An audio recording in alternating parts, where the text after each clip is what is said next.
Hello and welcome to this final talk in the NSHD 75th birthday celebratory series.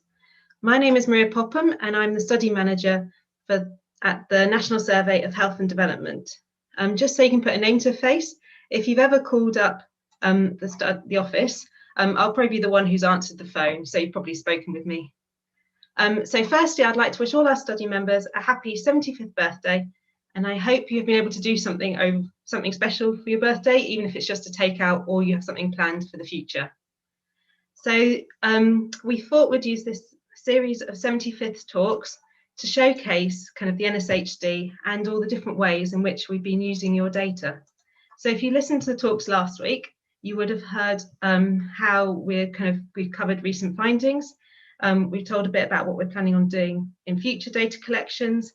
And we've also described how we can bring together kind of data from 20,000 plus people across various generations to look at the effects of COVID. This week, we've decided to do something slightly different. So yesterday, we had a fascinating talk from Mike Wadsworth on the history of the study. And we also told you a bit about the archiving project, which is currently ongoing. Today, we're kind of continuating from that, and we're focusing on the early questionnaires. So these are the ones from childhood and early adulthood, and explaining how we can use these to look at individual people's life experiences to tell us what it was like growing up in Britain in the 1950s onwards. So we have two speakers who I'll introduce shortly, and after each one has spoken, we'll have time for questions. We have created a special question and answer box where you can type your question in, and here's a short video to explain what you need to do.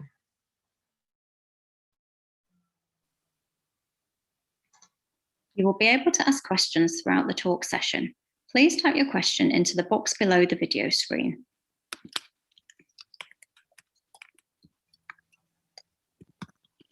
And press submit. You will see a message pop up that says your response has been recorded. Your question will have been sent to a member of the NSHD team who will pass it on to the chair to read out. If you would like to submit another question, then please click here and you will return to the main screen. All questions are anonymous. Please note that due to time constraints, we might not be able to answer all your questions. However, we will be creating a document of the most frequently asked ones, and this will be available on our website.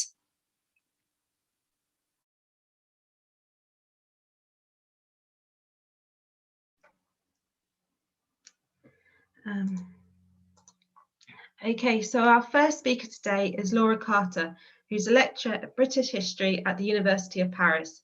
She has published academic articles on education, gender, and social change in the 20th century Britain, and is the author of a book, which is going to be published in August, called Histories of Everyday Life, The Making of Popular Social Science in Britain, 1918 to 1979. So over to you, Laura. Thank you, Maria.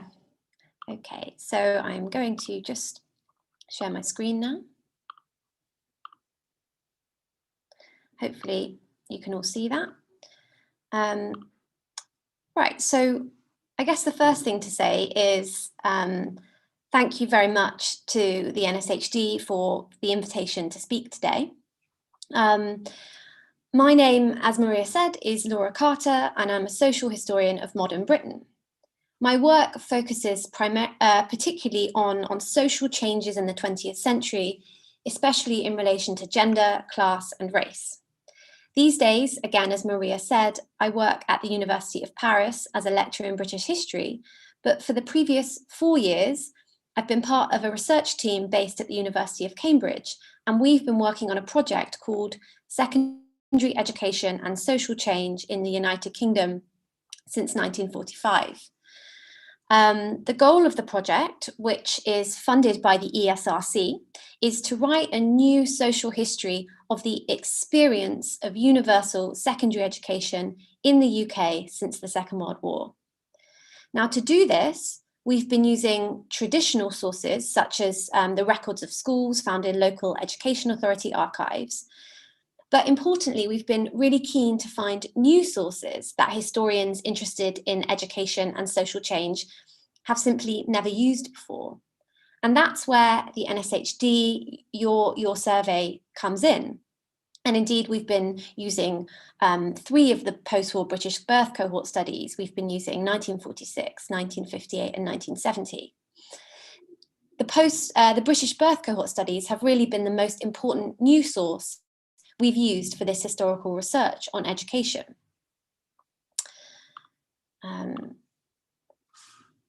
So my talk today is really going to explain why social historians are interested in the NSHD, which questionnaires we've been looking at, and I'm going to tell you a few things that we found out from them. So first of all, why are social historians interested in the NSHD? As readers of Helen Pearson's wonderful 2016 book, The Life Project, and as study members themselves all know very well, the NSHD has been at the centre of cutting-edge sociological and epidemiological research in Britain for the past 7 decades. By contrast, it's only really very recently that historians have begun to think systematically about how data from the cohort studies might enrich our historical research. Now, the NSHD is a particularly unique resource for historians, in some ways more unique than the 58 and 70 cohorts, because of the depth and scale of the qualitative data that was collected during the 1950s, 60s, and 70s, the James Douglas years, if you like. These decades are of enormous interest to historians, encompassing huge social and economic changes in the everyday lives of ordinary Britons. So the pages of your questionnaires, and here I'm addressing the study members in the audience today, they speak to us directly from those turbulent decades, telling us things like what your parents hoped for you when you left school, what your careers officers thought of your chances of getting that apprenticeship, and most importantly, your opinions on growing up and getting on in life in post-war Britain. Now, you perhaps might be thinking, don't historians already have loads of other sources to tell them about these topics? The answer is yes, we do, but not ones that tap so directly into unmediated experiences, and not ones that are so representative of the British population as a whole. So, for example, oral history interviews with older people frequently cover topics such as school days, family life, and starting work. But they're also obviously naturally tinted with flaws in memory, nostalgia, and they're very shaped by the relationship between the interviewer and the interviewee. And of course, the people who come forward for oral history studies are very often from higher social class backgrounds or concentrated in particular regions. By contrast, the NSHD questionnaires are less mediated, they cover every corner of Britain, and they allow us to track change over time because the study is, of course, longitudinal. So our Cambridge project has really been approaching the NSHD as an historical archive, whilst remaining attentive to the fact that it is a live, ongoing medical research study. Okay, so which questionnaires have we been using? To carry out this research, what we've done is we studied in detail the original questionnaires of a very small sample of 144 from the full 5,362 cohort of NSHD study members. To do this, obviously, we had to go to the offices of the MRC NSHD and go through all the relevant processes of data protection before we were permitted to look at them. We also strictly removed, anonymised, or changed all disclosive data on the questionnaires. Today, I'm not going to go into too much technical detail about how our sample of 144 was built, although I can answer questions about this, because I think it's actually most interesting to get to those questionnaires themselves. They're more interesting for us to focus on. So as I mentioned earlier, the project I've been working on is about secondary education. So the questionnaires of most interest to us are naturally those from the years that study members were in formal secondary education, from the late 50s to the early 60s. And it was also during this period that the NSHD really shifted its focus away from mothers onto study members themselves. You can see from the quote I've put on the slide that mothers, NSHD mothers, had a letter in 1958 from the survey saying we hope to get the children themselves to take an active part in the survey now. Now, in actuality, we focused on the questionnaires covering the years from about 1954 to 1972, when study members were between the ages of 8 and 26. Now, you might think this runs quite late, considering the fact that about 3/4 of the cohort left school at 15, which was the minimum school leaving age in Britain from 1947 to 1972. Also, 75% of boys and 77% of girls in the study left school with no O-levels, having mainly attended secondary modern schools. But still, those later questionnaires into the 60s and 70s, so even long after most people would have left school, contained some really crucial questions, asking study members to look back on their school years and school leaving choices, as well as chances to express their opinions about education. And all of this is of huge interest to us. So on the next few slides, I'm going to talk you through some of the key questions we've been using and share some insights into what we found.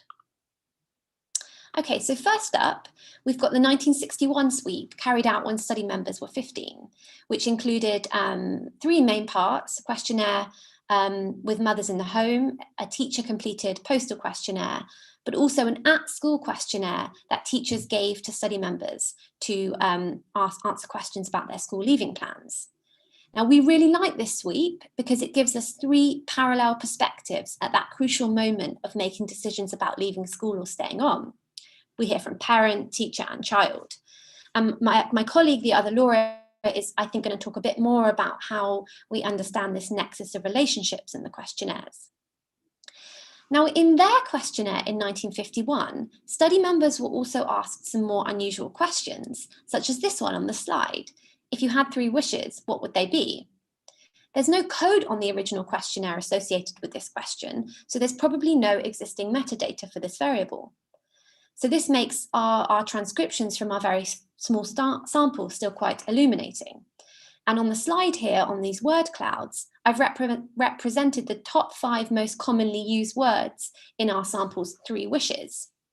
So you can see the difference between the girls and the boys. They share some words in common, like good, job, happy, and good job and happy, but the females mention life more and the boys mention work more. The 15-year-old study members were also asked in 1961, what work do you hope to be doing when you're 25, and what pay or salary do you expect to be getting in pounds per week? On the slide, I've given you some figures. So on average, the girls expected to earn £11 per week at age 25, boys £16 per week, working class kids £13, middle class kids £14. And then we can look at this by school type. We can see that the kids who went to grammar, independent or technical schools expected £16, while those who went to secondary modern, bilateral or comprehensives, £12. Now, obviously these figures come from a very small sample, so they carry negligible statistical meaning, and they mostly reflect things that we already know about gender and class differences. But when we set them in the context of the full range of quantitative and qualitative data in our sample, they really tell us a lot about how ordinary kids in the late 50s were imagining their future selves.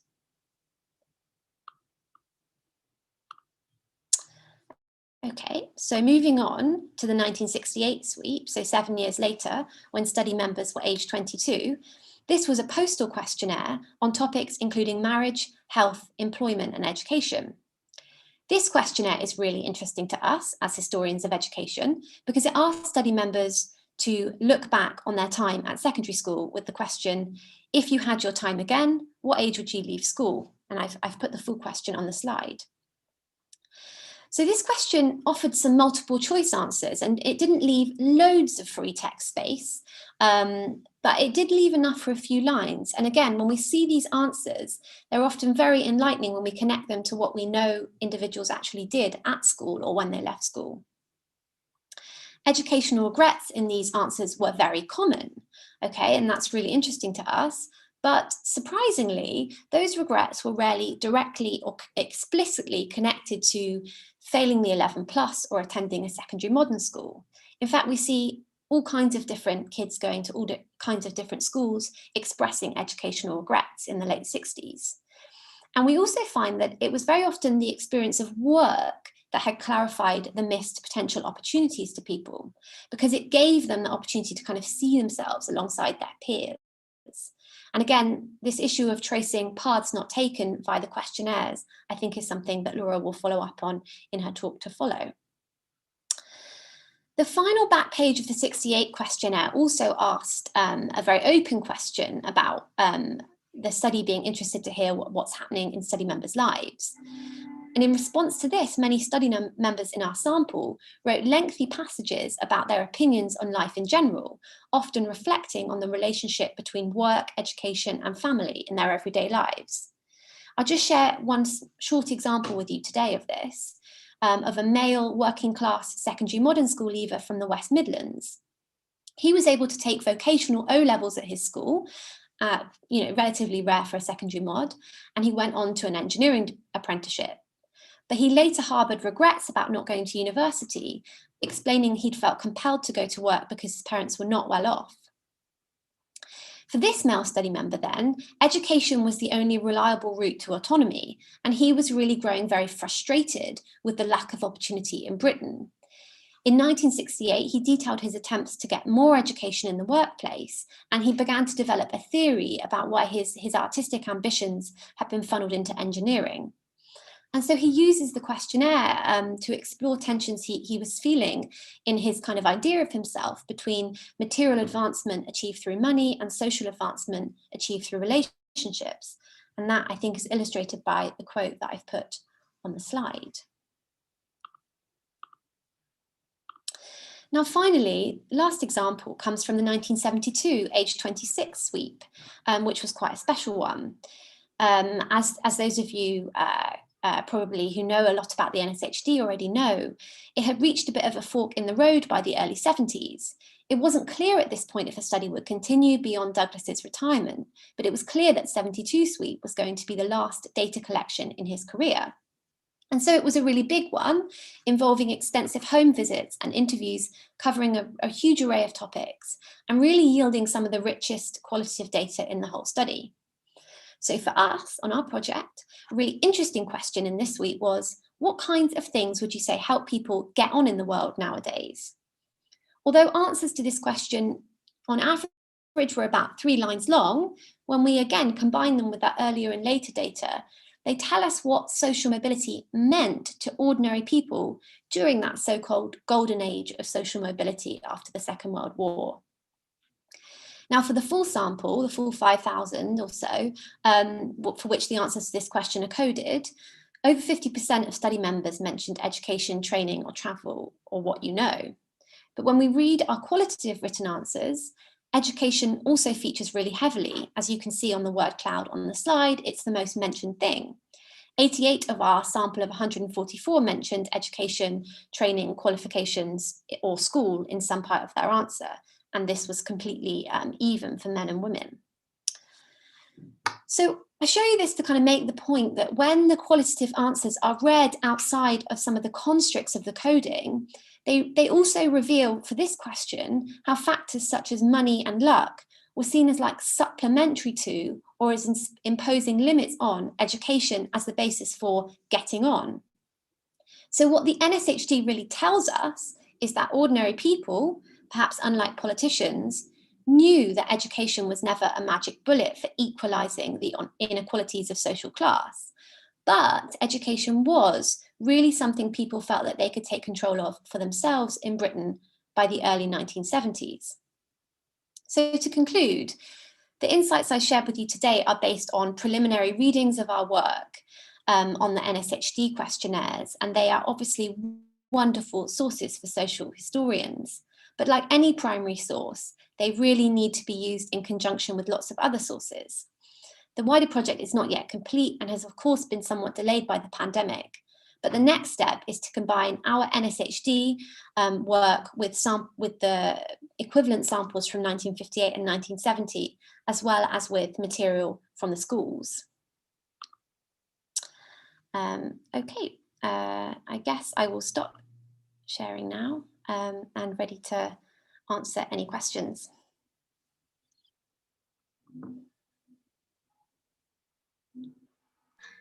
Thank you, that was very interesting. I found that really fascinating. So we've had a few questions come in. So one of them is, did you have a look at paper copies or were the questionnaires made available electronically? Yeah, great question. They were available as PDFs, but obviously only in the secure environment of the NSHD offices and only within the context of the sample frame that we had worked on and submitted to the NSHD. We have another question. There was a slide which had the 1962 questionnaire. Who is YEO on that kind of as part of that questionnaire? Who interviewed? Yeah, sorry, the Youth Employment Officer. That YEO stands for Youth Employment Officer. So in the 1961 suite, depending on what the study member was doing, whether they were still at school or at work, some parts of the questionnaire were administered by the Youth Employment Service. So they would interview young people anyway, just before they started work, and interview notes were included as part of that NSHD suite from those interviews. Another question, what is a bilateral school? So a bilateral school within the context of the tripartite system, which is obviously the system that we had in Britain between the 1940s and 1960s, where you had grammar schools, secondary modern schools and technical schools. A bilateral school is a school that combines two types of school within that frame. So most commonly it was a combination of a grammar and a technical, where you might have two different streams within the school with pupils following those two paths. Okay, and could you tell us how it felt to look at the survey records? Really exciting and amazing and cool. I'm not sure how kind of well that came across in my talk, but there are lots of sources that social historians can access to see things about young people in the 50s and 60s, but we often only find that these sources tell us about certain kinds of people from certain kinds of backgrounds. So it's really wonderful to be able to see a kind of range of different voices and to hear from people themselves about how they felt about things like education and the things that were happening to them. So really exciting, like the kind of dream archive in a way. And what questions would you like to ask study members now? Oh, lots of questions. Although obviously we work within the kind of the very strict context of all the study members are completely anonymous to us. I guess I would like to know a little bit more about, I've got some theories about the way the study members felt about their relationship to the survey when they were young and growing up, and especially in the context of the kind of wider way in which we know the British population kind of their relationship was changing to the welfare state, to education and healthcare across the 60s and 70s. So I guess I'd like to ask study members if their feelings about the survey changed, for example, between their teens and their 20s. So things like that, yeah. Okay, and another question. Why was such a small selection of people taken for this research? Yeah, it's a good question, and it's kind of a disciplinary difference maybe, because for historians 144 is kind of quite a large number of people to do this kind of qualitative work on. Obviously working on all the questionnaires from an individual is quite a labour intensive process, so 150 from each of the 3 cohorts that we've worked on adds up to a really significant sample, much more than you'd have in an oral history study, but still a size that's manageable to carry out when you're looking at the original questionnaires and not just the data. And another one, so how did subjects' aspirations vary by region or country within the UK? Yeah, it's a good question that we're still kind of trying to work on. I'd say the main difference is much more between rural and urban regions than it is necessarily between the 3 nations of England, Scotland and Wales. So one of the things that I've really found in my work is that those study members in the NSHD who lived in urban centres or suburban centres where they had easy access to urban centres were much more likely to kind of link their access to that infrastructure to ideas about the kinds of work they might be able to do. Whereas those study members living in rural areas in the 50s, I think that massively limited their aspirations, because they just didn't have the kind of geographical mobility to allow them to, for example, get a job in a kind of big office versus working in a local shop, which would have been much more realisable for rural study members. And another question, is there any opportunity to link these findings with lifelong learning? I'm not sure what you mean by what's meant by lifelong learning in that question. So I don't know if it relates to learning later, so not just necessarily in childhood, if people have gone back to school later or I see. Courses later in their life. Certainly we've looked a bit at the kind of metadata from later sweeps to see if those people, like for example in the late 60s, who were really regretting not going to university, we can link that to see how many of them then did go back to pursue any kind of adult education. So yeah, we can do that. Our qualitative works kind of stops in 1972, but we can certainly link it to, and we will be linking it to the kind of later data on education in the 1980s and 1990s sweeps. Okay. It is interesting that both sexes were of a similar mind that the need to the needs and access of education. Do you have any comments related to this? Yeah, I do. So obviously girls and boys in this period had very different kind of expectations set upon them kind of by society. But I think that the specifics of what kinds of education girls and boys wanted were quite different, again, because there were norms associated with the kind of subjects that girls and boys would study. But yeah, I completely agree that seeing that both girls and boys saw education as important is a really interesting finding. But also specifically for the women, as these young women grow up and become mothers into the early 70s, they're asked a question in 1972 about kind of hopes for the future. And what we found in that is that for the men, their hopes for the future are much more likely to be pinned onto their own career progression or property or things like that, whereas women are much more likely to talk about education, especially in the context of their children. So we see this kind of transmission of education as an aspiration, specifically through kind of mothers. And I think in the NSHD, you've got a lot of women who by the early 70s really feel like they didn't get their shot, and they maybe feel like they're not going to be able to pursue those things now they've got other responsibilities, but they massively plough those hopes about more and better education into their hopes for the futures of their children. Okay, thank you. That's been very interesting. I think it's now time to move on to our second speaker. So our second speaker is another Laura, Laura Fenton, who is a research associate in the School of Social Sciences at the University of Manchester. Her academic interests are in gender, youth and life histories, and she's currently working on the Girlhood and Later Life Studies, a research project investigating the lives of girls growing up in Britain in the 1950s to 1970s. So if I can hand over to Laura Fenton. Okay, so first off, I just want to say thank you to the survey team for inviting us to speak, and it's a pleasure to be speaking with you today. So Phil, if you can move to the next slide. So today's talk draws heavily on a very recently published journal article in the History of the Human Sciences. So if you would like to read more about our research, please do Google History of the Human Sciences, and our article comes up under just published or recently published. I think latest articles might be the term, and it's open access, so you can read it all if you like. Next slide. Yes. So I want to talk to you today about our how we use the childhood and early adulthood questionnaires and other elements of the archive for our project. So the Girlhood and Later Life project is a study of women from different social backgrounds born in Britain between 1939 and 1952.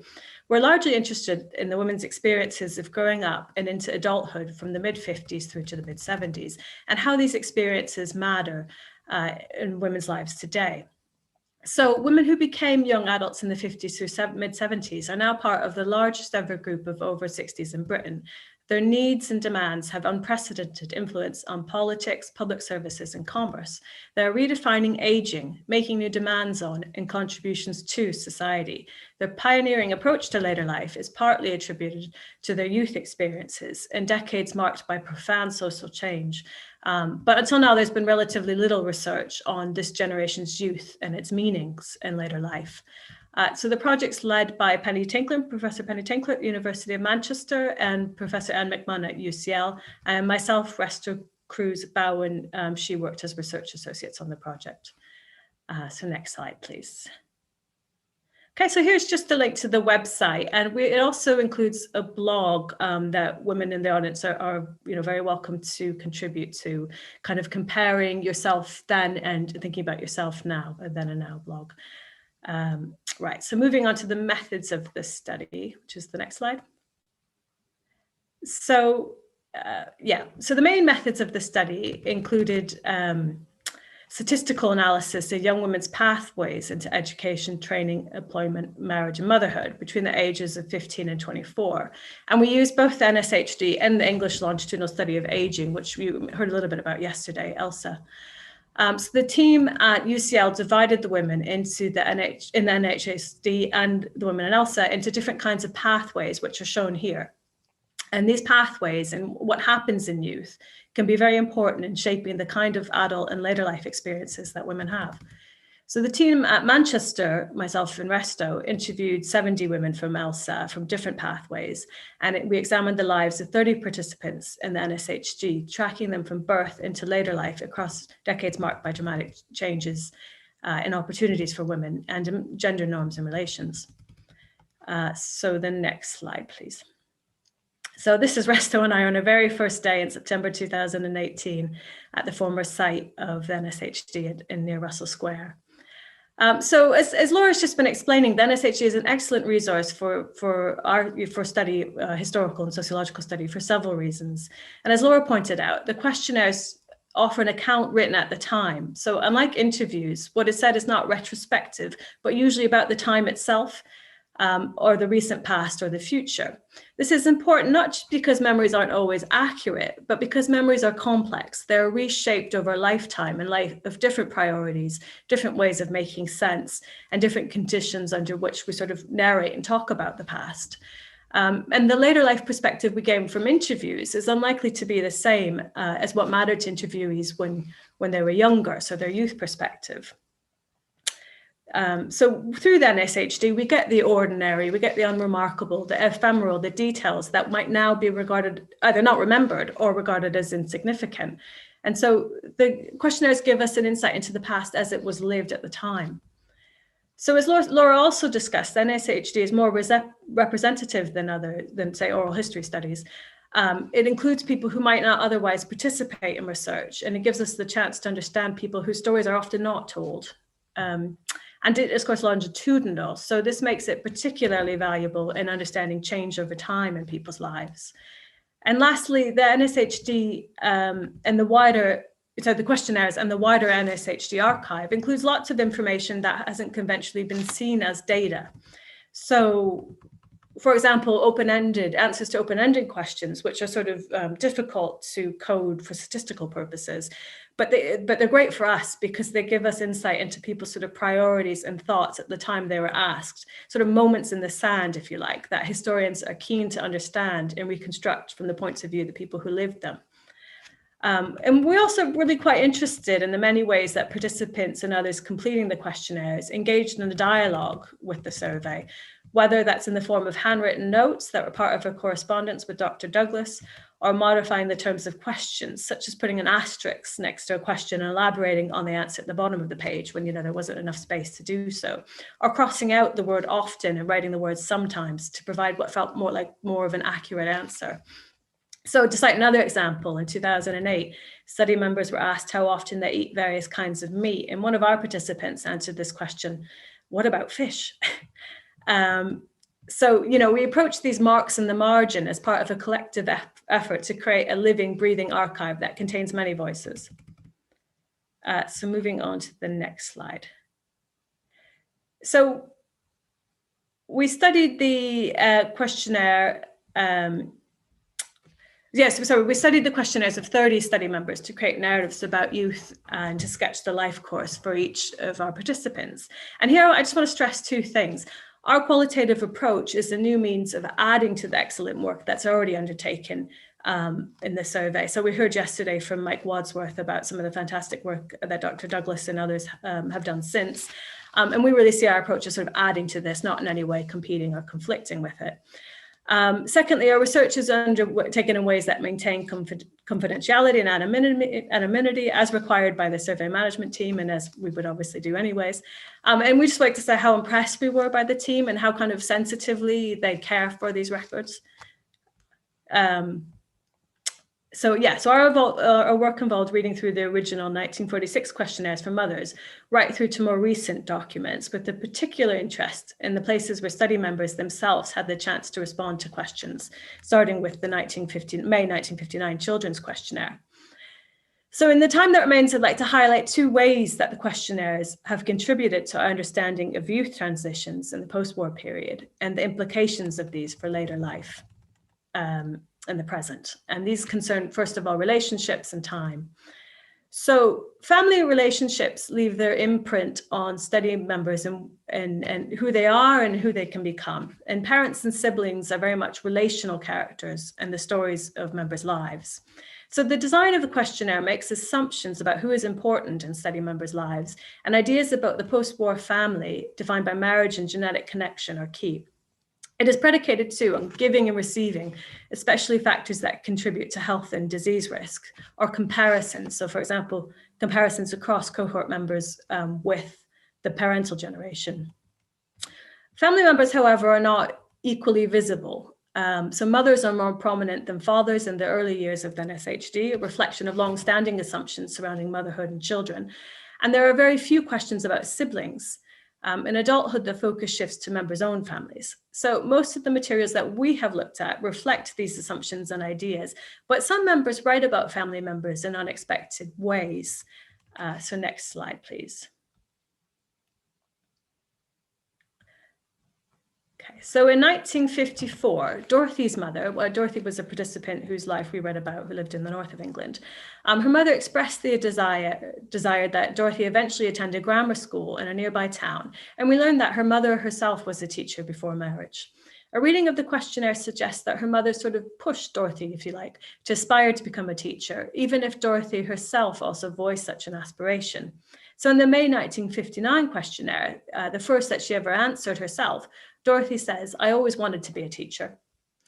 Dorothy's teacher writes of her mother's anxiousness, quote, that Dorothy should have a grammar school education, which at that point was a prerequisite for teaching in a grammar school. In a 1961 questionnaire, we read that the job Dorothy actually most desired at that point was something kind of connected with sport. What emerges here is the almost overwhelming power of the voice of parents and other adults, especially during the early years of the study. Yet what is also at stake here is how Dorothy's sense of self was shaped in relation to an incorporated aspect of her mother's. Even if her mother didn't push Dorothy into teaching, it is likely that she was a role model for her daughter. Her mother's influence was neither absolute nor forever, of course. In 1962, Dorothy expressed a change of mind. "I'm not, in my opinion, suitable for teaching," she said, opting instead to pursue a career in research.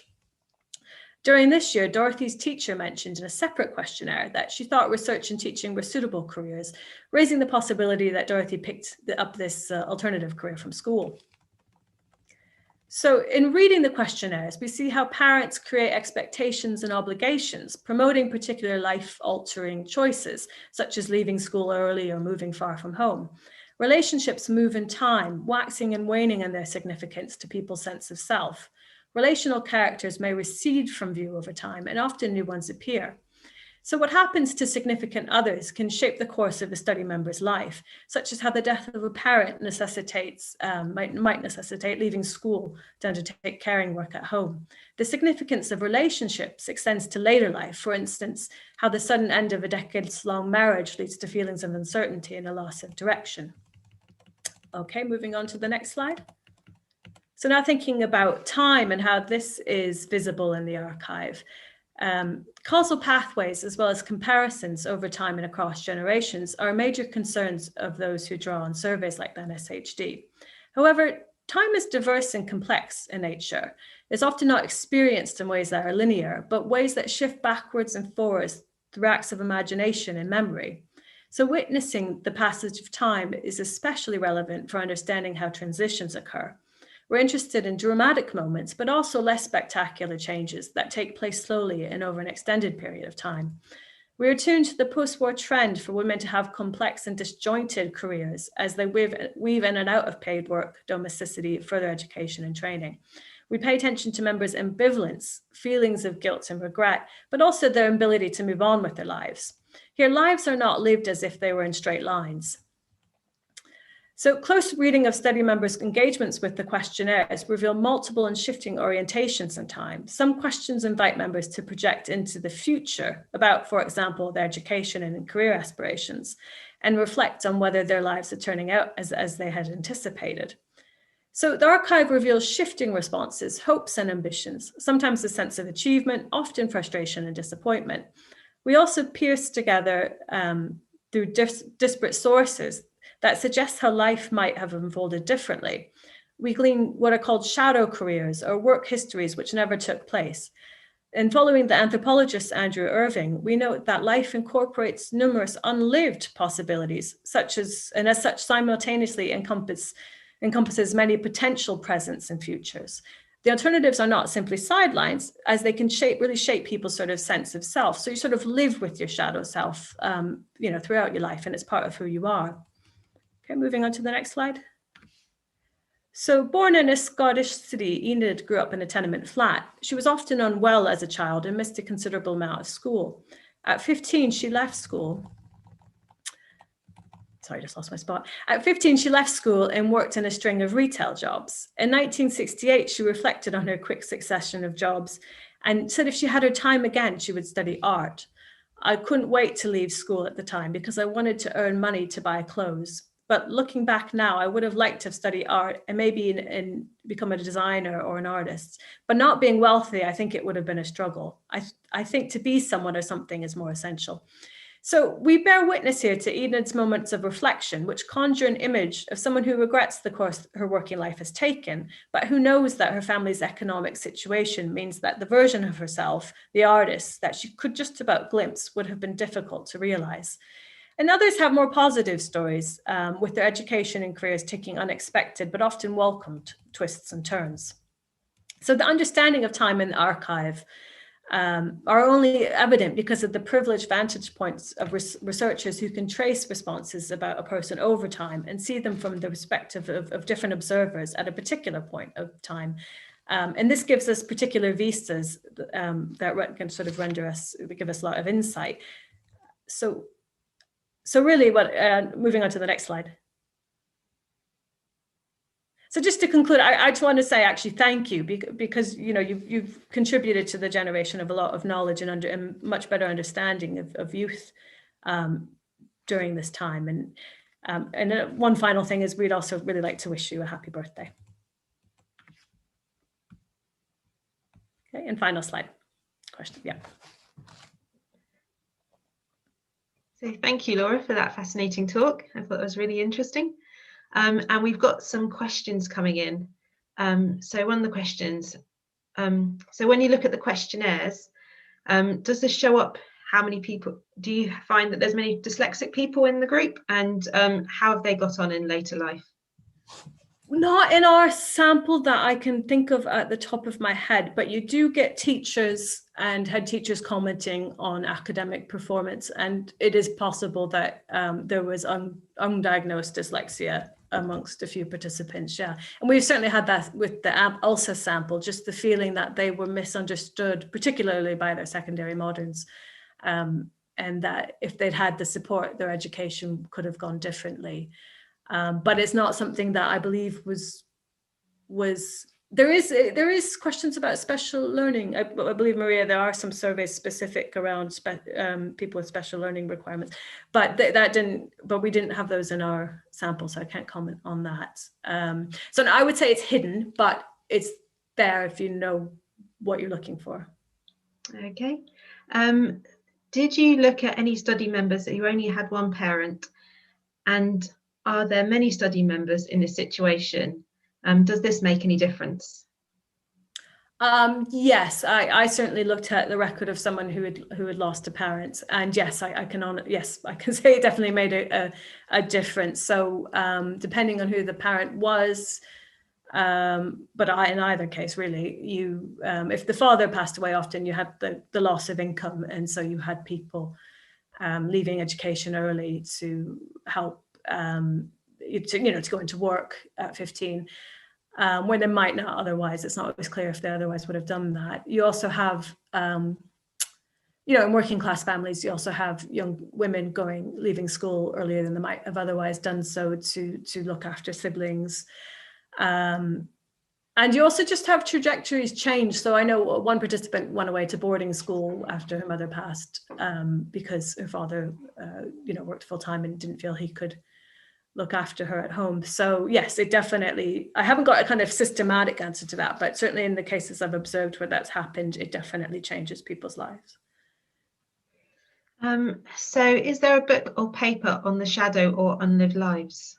Yes, so there's the article I cited by someone called David Vincent. In fact, I think it might be a book. So if on my slide, I believe I say it's a 2006 book. Yes, so if you were to Google David Vincent, you would find a book, I'm 99% sure, on shadow careers. And if you like, actually, the simplest way you could, if you wanted to read more about that, would be to look up our paper. So if you go to History of Human Sciences, if you Google that journal, we're the latest article, and that's open access as well. And so you can find the references, and there'll be more readings on shadow careers for sure. Would abuse ever be disclosed in these questionnaires about what's happening in the family? I didn't see it. I suppose there's a couple of things. One, doctors might have noted. I don't think, I never saw them do so, but I think there was the possibility that doctors could have included that in their comments, similar with teachers. The other ones would be the health visitors. So the health visitors would have had that chance in early childhood if they sensed that something was amiss. And they're actually asked to sort of do things like rate how well the child is being cared for, and the cleanliness of the child, I think is my expression.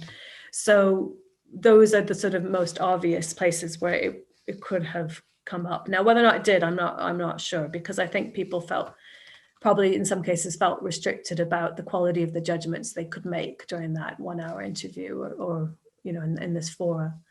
But in theory, it could come up there, yeah. Okay. So we've had a few comments related to the online questionnaire. So during COVID, because of the restrictions right at the start, we've done a few online questionnaires. And so that people have found these quite frustrating and binary and haven't been able to write in the margins, as you were saying. So if anyone has found this and does want a paper questionnaire instead, we are still sending out paper questionnaires because we appreciate not everyone has access to the internet. So yes, get in touch with us if you'd like that. I'm just trying to look at my more questions, scrolling the wrong way. So there was a question. I always think that there is a huge difference between those born in the war years and 1946 and the later groups.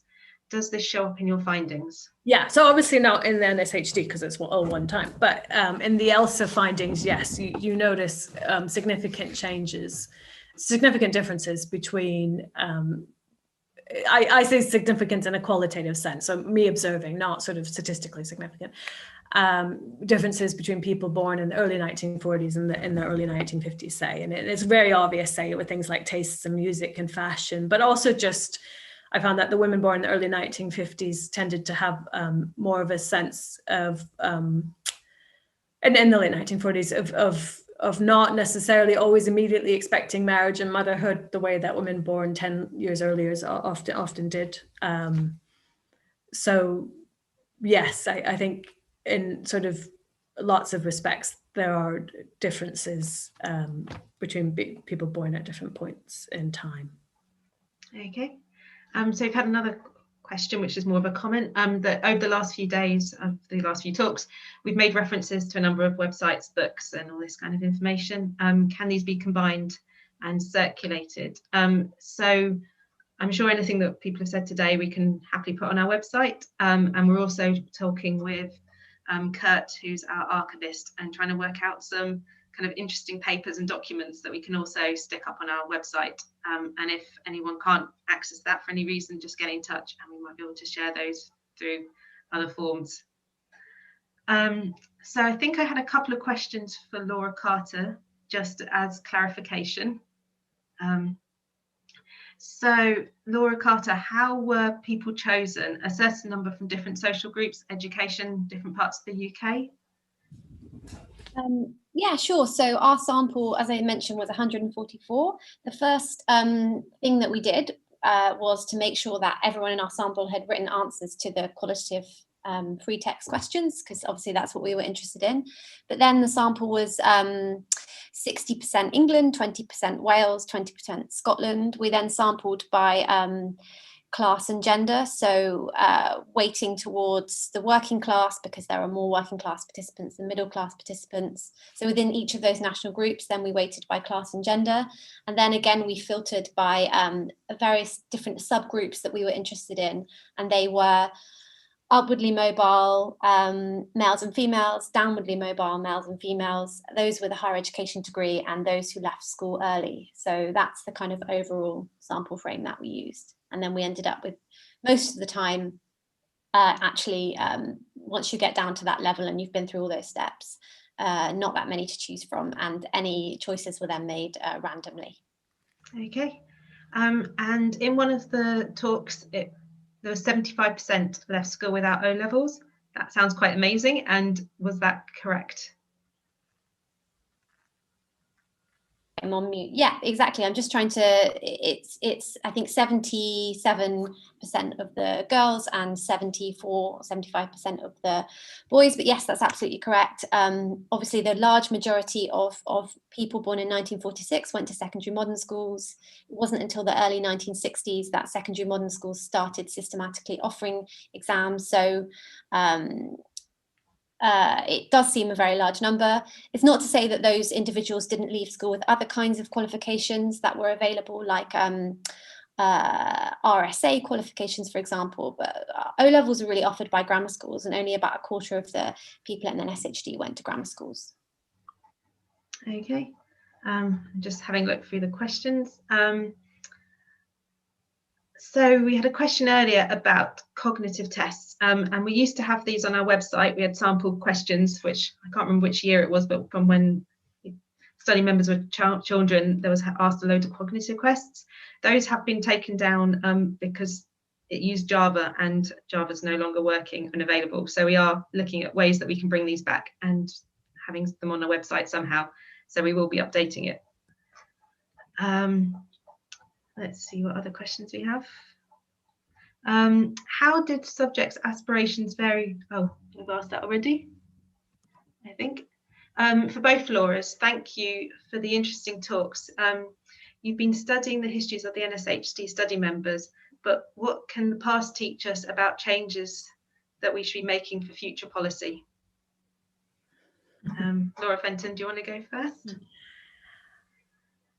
Well, there's a lot there, isn't there? I mean, I think as Laura's talk clearly showed, there's a lot of inequalities, say, built into education and the labour market that we can learn from. Also, just the way certain people's lives take certain courses at points, and it's important that they have the opportunity and resources to turn back. And so something like one thing I've seen in my interviews is people who had the opportunity to address earlier regrets and pursue education at a later point in life, say go back to teacher training or something in their 30s or something like that. You know, they had much better outcomes in later life and were generally happier people because they'd had this regret and they had the opportunity to do something about it.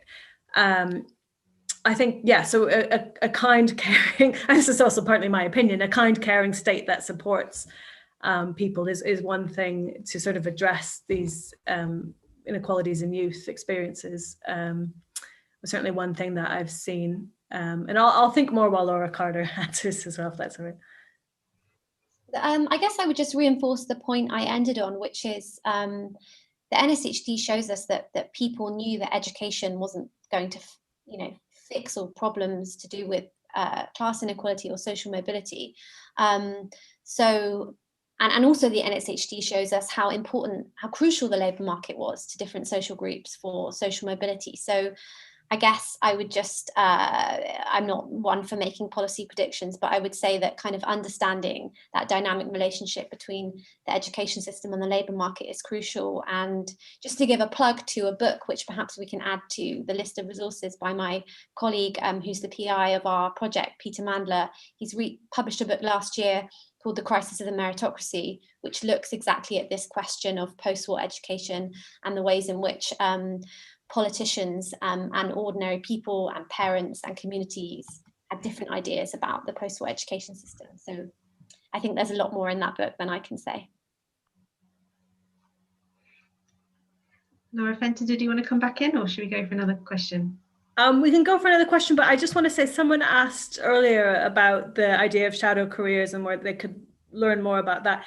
And it's a chapter in a book, an edited collection from 1997, just to say. And that you can find the reference in our article if you did want to read that. Okay, thank you. So I guess for both of you, did you include anyone from Northern Ireland? To my knowledge, the NSHD doesn't include participants from. So I think we've got a very small number in Northern Ireland. I don't think they was necessarily selected for when the original sample was selected, and I think a few people have moved to Northern Ireland, but we don't have that many people. So they probably wouldn't have turned up in the sample. No, although the question of kind of movement and migration is, of course, quite a big theme in terms of both aspirations to move abroad and emigrate, but and also those study members who actually did, and they do turn up in our sample. Yeah, that's it. Okay, so I think we will leave it there because we're almost at the end. So I would like to say a really big thank you to both of our speakers today, Laura Carter and Laura Fenton, for their fascinating talks, and also thank you to everyone who has submitted questions. As this is the last talk in our series, I just wanted to also say a big thank you to all the people who worked really hard in the background to make sure not only these talks could go ahead, but also we've sent out kind of birthday packs to the study members. And we hope that even through COVID, we have been able to keep our record as the first birthday card to arrive on the doormat, at least for the study members within the UK. If you've missed any of the talks over this week and last week, they're all available on our website, which is www.nshd.mrc.ac.uk. And there on our homepage, we'll stick a link so that we can make it really obvious where the talks are. So if you've missed anything, feel free to go and watch it. And I'm going to leave you with our final birthday message, which is from Fiona Watt. She's the executive chair of the Medical Research Council, and this is the group who've been funding us, the NSHD, since 1962. So I'll just leave you with this final message. And bye.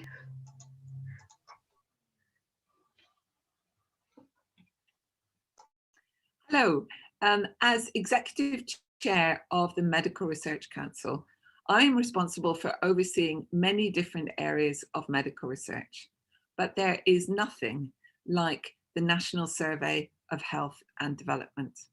As I'm sure you know, the National Survey is the longest running birth cohort in the world, and that makes it very special indeed. The MRC is proud to have funded the study since 1962. Over those years, the National Survey has shown on numerous occasions how factors as diverse as growth patterns, families, and education from early life onwards can affect health in later life.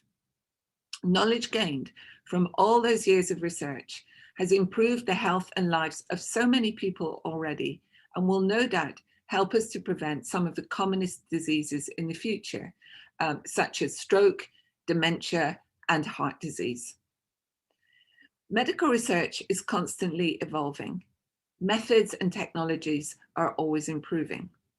Your willingness to submit yourselves to a whole host of tests, scans, and questions for the greater good of science is truly humbling. Your lifelong dedication is unwavering, and it's something that really shines through in this study. Running and being part of a birth cohort is not easy. It's remarkable how the National Survey and other cohorts were established, and how despite many hurdles they've managed to continue. Because of the grit and determination of key individuals and the dedication of the study members, these studies have become national treasures and something we should all be very proud of.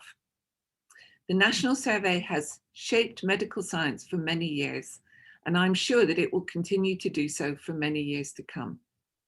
On your 75th birthday and the birthday of the study, I would like to say many happy returns and thank you. Thank you for your dedication to what is a truly amazing piece of medical research.